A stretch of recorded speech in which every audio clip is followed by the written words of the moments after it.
You know we're going to do a lot of different things in this section when I have 4 different things up on the title board. And we are going to hit static routes, a couple of different kinds of static routes.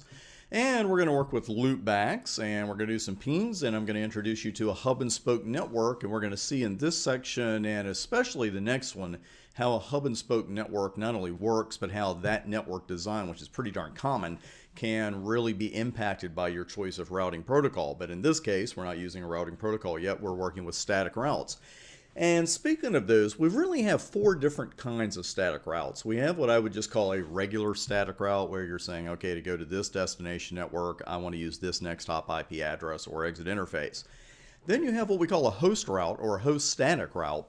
And a host route is a route to one host and one host only. And I'm going to work that into this lab that we've got coming up here in a minute, and you'll see exactly how to write a host static route. Floating static routes, we're going to wait a couple of sections on those, because the first thing that I asked when I saw the name of this was floating on what? So you'll see exactly what they're floating on after we cover a dynamic routing protocol coming up in the next section.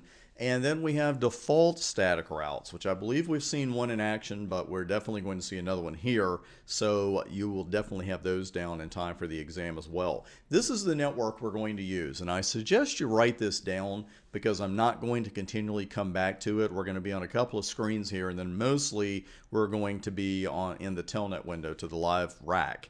So the router 1 is our hub router, serial 10 interface, as you see, and the IP addresses that are on the serial interfaces of all 3 routers belong to the 172.12.123.0/24 network. And as always in my labs, I use the router number as the last octet. Keeps things a little more organized. We've got a couple of loopbacks here on routers 2 and 3, and router 2, I just called that loopback 2 and gave it an address of 2222. And that is subnetted with a /24 mask, 333/24 or 3333/24, left an octet out there. And it's over on router 3. So this is where we are right now. And the first question you have here might be, what's going on with these loopbacks? Because I've mentioned them in passing, but we really haven't configured one yet or worked with them. And the loopback interfaces that you're going to see here on the routers are logical interfaces. If you go to the back or even the front of a Cisco router, you'll see, a console port, you'll see some serial ports, you'll see some fast Ethernet ports, maybe even gig Ethernet ports, but one thing you're not going to see is a port that says lodge 1 or loop 1 or something like that. They're not shown connecting to anything in this diagram. They're just zipping out there. And in the past, when we've been working with switches, they've been connected to hosts, they've been connected to routers. Routers are usually connected to something, but these loopback interfaces, they're kind of like interfaces to nowhere. Now, the next question is, why would I ever use a loopback interface if it's an interface to nowhere? What you will learn, I hate saying this because I really want to introduce you to a lot of these things now, you will learn more and more uses for loopbacks as you go through your studies. Most of the uses for loopbacks involve something pretty complex, and it's something we don't want to get into yet. But for our lab work, they serve a fantastic purpose. They give us more networks to work with. We're not limited to the number of serial or physical interfaces that we have on the router. If I want 20 networks to work with in a lab, I can create 20 loopbacks. The router doesn't care. And again, they're treated by a routing protocol or by static routes as if they were a physical interface. So there's absolutely nothing to it. I'm going to show you real quick. This will need a little lining up. There we go. We're over here on router 1. I've already configured all of those interfaces, but I want to show you how to configure a loopback, and it's very simple. If I wanted to call one loopback 11, and you're not limited to that, because as you can see, you can 0 through a really big number, but I will go with 11, and you can attach it right to the word loopback too if you want to. And let's say I wanted to give it IP address. You'll get a little message there right on time. Line protocol on interface loopback 11 is up. Notice that we didn't get a message about the physical state of the interface because there is really no physical state. When I do a show interface here in a moment on the loopback, it will show something in the physical spot. But what we're concerned about really is just the line protocol coming up. But with a loopback, you really shouldn't have any problems with it. The line protocol should come up as soon as you name it.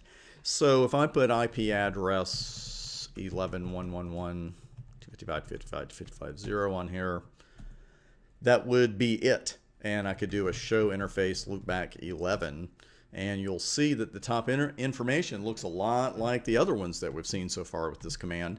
You'll see there's loopback 11 is up, so we know that's usually the physical state of the interface. And here it's just about always going to say up. Line protocol is up, so we're good there. Hardware is loopback, so there's a clue. And there's the IP address and all the other information that you'll get into later in your studies. It's all going to be there for a loopback interface. Now, while we're here, let me show you something else while we're here. Remember that IP address that's reserved for loopbacks?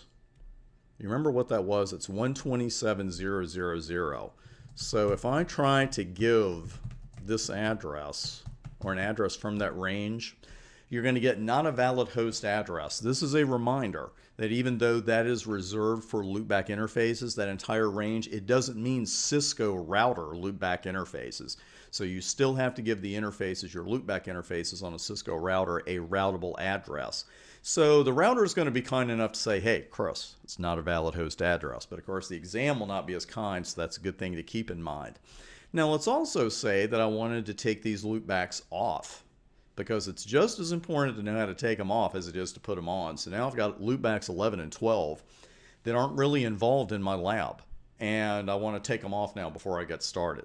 And all I would need to do for that is put a no in front of this. Let's see if I can do it from there. Yeah, that's the message I wanted to show you. And you'll get another one. This is a very unusual message, and it's the only place you'll ever see this, and I'll show you the whole thing.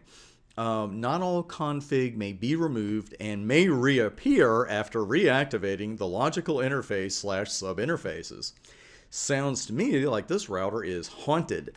Well, it's really not, but this can be a frustrating thing, because what'll happen is, pardon me, what'll happen on occasion is you take a loopback off, and then you want to put it back on. It's like, okay, now I want to use interface loopback 11, and I want to give it IP address, 111.11.11/24. And when you go on there to put interface loopback 11 back on, it's going to call up its old IP address, the one it had a minute ago. Pardon me. Not every single time, but it does happen.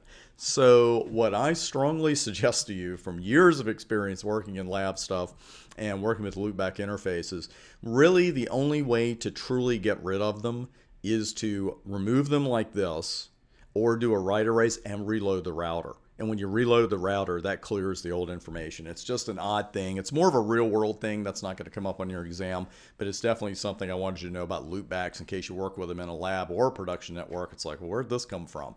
So that long message about not all config may be removed and may reappear, pay attention to that and give your router a reload after you take loopbacks off and then try to put them right back on. Before I put them back on, I would reload the router. So I think that's really enough about loopbacks for right now. Let's go ahead and send a couple of pings around, and we'll go back to the board here for a moment.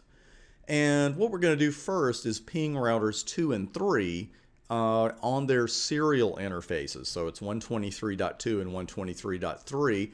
And this is a good thing to do before a lab anyway, and I usually do it off camera, but I will always check my connections before I start any kind of lab, because then if something goes wrong in the lab and maybe I'm troubleshooting the wrong thing, if I had an IP address wrong or something, I'd rather know about it before I got started with my lab.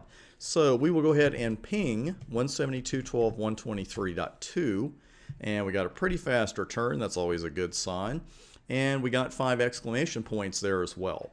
With pings, that's exactly what we want, because you can see what we're sending. We're sending 5 100-byte ICMP echo packets to, and here's the address we're sending them to. There's a timeout of 2 seconds, but we didn't have to worry about that because they all came back immediately. And you remember what that escape sequence is, right? Control-Shift-6, Control-Shift-6. We'll see in a later lab where that really comes in handy. So there are the pings. We sent them out. They came right back. But how did they do that? Remind me how they did that, because I haven't configured any routing protocols. I haven't written any static routes. I haven't done anything like that at all. And we're going to pick up with that at the beginning of the very next video and proceed with the lab from there.